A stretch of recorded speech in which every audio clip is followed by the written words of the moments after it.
आयुष्याचे धडे गिरवताना या सुधा मूर्ती यांच्या पुस्तकाचे आपण वाचन करीत आहोत. प्रश्न प्रश्न आणि प्रश्न. आमच्या फाउंडेशनसाठी आम्ही ज्या फॅक्टरीमधून वह्या घेतो ती बंगळुरूपासून जरा दूर असलेल्या एका खेड्यात आहे. दरवर्षी त्यांच्याकडून वह्या खरेदी करून आम्ही शाळेत शिकणाऱ्या गरजू मुलांना त्याचं वाटप करतो. मी ही फॅक्टरी बघायला गेले तेव्हा माझ्या असं लक्षात आलं की ती अत्यंत गजबजलेल्या भागात आहे. तिथे एकूण 200 कामगार होते. ते शिफ्टने काम करत होते. त्या सर्वांची परिस्थिती अत्यंत हलाखीची होती. दिवाळी अगदी तोंडावर आली होती.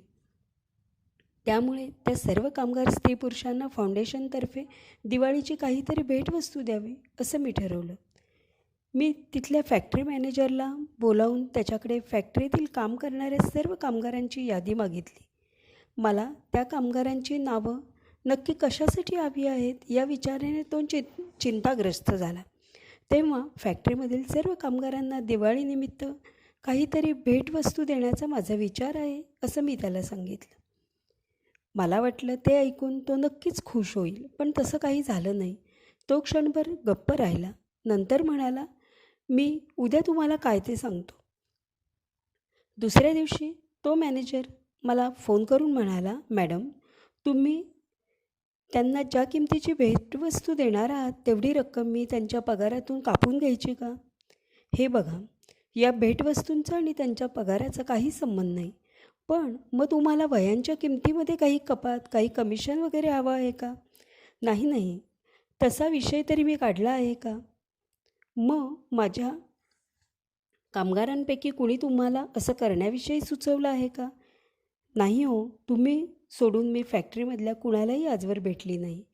पण का कोण जाणे, मी कोणत्याही कारणाशिवाय त्यांच्या फॅक्टरीतील कामगारांना दिवाळीची भेटवस्तू देणार हे त्याच्या गळी उतरत नव्हतं. त्यानं आपल्या प्रश्नांची सरबती सुरूच ठेवली. मग अशा भेटवस्तू तुम्ही दरवर्षी देणार का? तसं जर असेल तर पुढची सलग किती वर्ष देणार हे तुम्ही मला पत्राने कळवा. हे बघा, मी काही दरवर्षी भेटवस्तू देणार नाही. मला यावर्षी द्याव्याशा वाटल्या बस, आणि त्या वस्तू मी तुम्हाला देणार नसून प्रत्यक्ष तुमच्या कामगारांच्या हातात देणार आहे. तर तुम्ही त्यांच्या नावाची यादी देऊ शकाल का? हो मॅडम, पाठवून देतो असं म्हणून त्यानं फोन खाली ठेवला. दुसऱ्या दिवशी सकाळी त्या मॅनेजरचा परत फोन आला, मॅडम, आमच्या कामगारांना तुम्ही नक्की कोणती भेटवस्तू देणार? माझ्या ओळखीतला एक चांगला विणकर आहे, त्याच्याकडून हातमागावर विणलेल्या चांगल्या साड्या घेऊन मी प्रत्येकाला देणार आहे. माझ्याकडे दुसरं काही घेऊन येण्या इतका वेळ नाही. पण मग पुरुषांचं काय? अहो, प्रत्येक पुरुषाच्या घरात एखादी स्त्री असतेच ना, त्याची आई, बायको, बहीण, नाहीतर मुलगी. त्यापैकी कुणालाही तो ती साडी देऊ शकेल. ती साडी खूप उत्कृष्ट दर्जाची असणार आहे. मॅडम, पण तुम्ही तसं जर केलं तर पुरुष तुमच्यावर नक्की रागवतील. तुम्ही दिलेल्या साड्या स्त्रिया सणासुदीला नेसू शकतील, पण पुरुषांना स्वतःसाठी मात्र काहीच नाही. त्यापेक्षा कामगारांपैकी जे पुरुष आहेत त्यांच्यासाठी तुम्ही पॅन्ट आणि शर्टचे कापडं द्यावेत.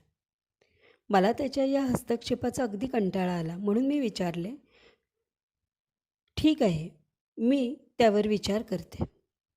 दुसऱ्या दिवशी परत त्याचा फोन आला, मॅडम, आमच्या फॅक्टरीमधले काही कामगार उंच आहेत.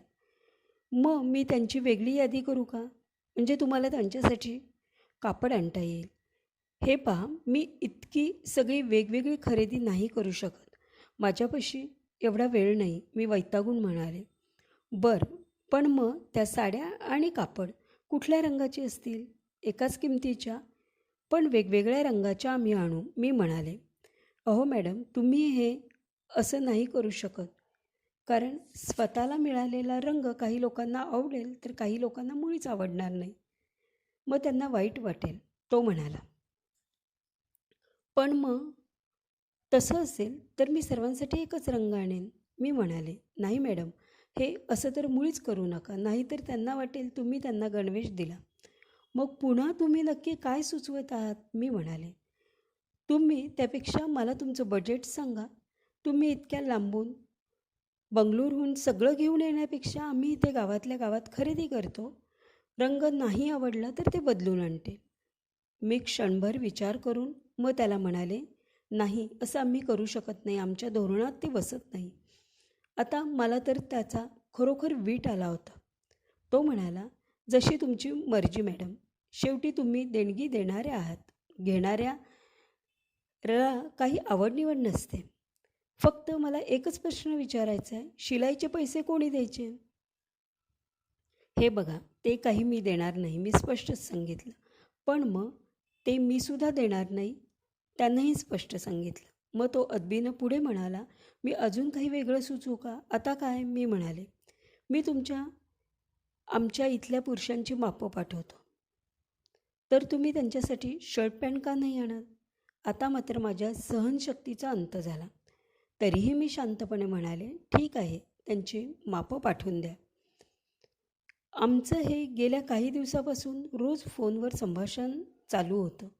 माझ्या असिस्टंटच्या कानावर पडत होतं. तो म्हणाला, मॅडम, तुम्ही त्याच्या बोलण्याकडे आणि त्याच्या त्या वाटेल त्या सूचनाकडे कशाला लक्ष देता? शेवटी आपण ही भेट देतोय ना? त्यावर मी त्याला म्हणाले, हे सगळं मी त्या मॅनेजरसाठी नाही करत. बरेच वेळा मिडल लेवल मॅनेजमेंटमधल्या लोकांची वृत्ती अशीच असते. त्यांना काही कधी भेटवस्तू वगैरे मिळत नाही, म्हणून ते असे वागतात. पण परिणाम काय होतो? गरीब लोक मधल्यामध्ये त्यांचं नुकसान होतं. या भेटवस्तू आपल्या दृष्टीने किरकोळ आहेत, पण त्यांना मिळालेली साडी त्यांच्या दृष्टीने मौल्यवान आहे, हे मला ठाऊक आहे. ते लोक आपल्याकडून मिळालेल्या साड्या जपून ठेवतील आणि मंगल प्रसंगी नेसतील. याउलट मॅनेजर लोकांच्या बायका इतक्या महागड्या साड्या विकत घेतात आणि तशाच कपाटात ठेवतात, नेसतसुद्धा नाहीत. फाउंडेशनतर्फे आपण गोरगरिबांच्या, वंचितांच्या जीवनात आनंद निर्माण करण्यासाठी काम करतो. काही दिवसांनी साडी वाटप करण्याची वेळ आली. मी थेट विणकरांकडून साड्या विकत घेतल्या. छापील किमतीच्या 1/3 किमतीलाच मला त्या मिळाल्या. त्या 200 साड्या सुरेख वेष्टनात गुंडाळून घेऊन मी त्या फॅक्टरीत गेले. तिथे स्त्री पुरुष रांगेत उभे होते, उत्सुकतेने वाट बघत होते. मॅनेजर बाजूला उभा होता. त्याच्या चेहऱ्यावर नाराजी स्पष्ट दिसत होती. साड्यांचं वाटप करण्यापूर्वी मी सगळ्या कामगारांना उद्देशून एक भाषण केलं. मी त्यांना म्हणाले, मित्रहो, आज मी या भेटवस्तू तुम्हाला देत आहे, त्याचा आमच्या स्नेहाचं आणि प्रेमाचं प्रतीक म्हणून तुम्ही स्वीकार करा.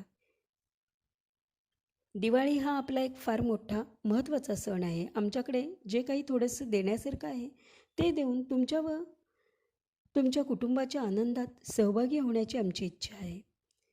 आपल्याला जेव्हा कुणी काही भेटवस्तू देतं तेव्हा त्या वस्तूच्या किमतीचा आपण विचार करायचा नसतो, तर भेट देणाऱ्याची त्यामागची भावना समजून घ्यायची, ती जास्त महत्त्वाची असते.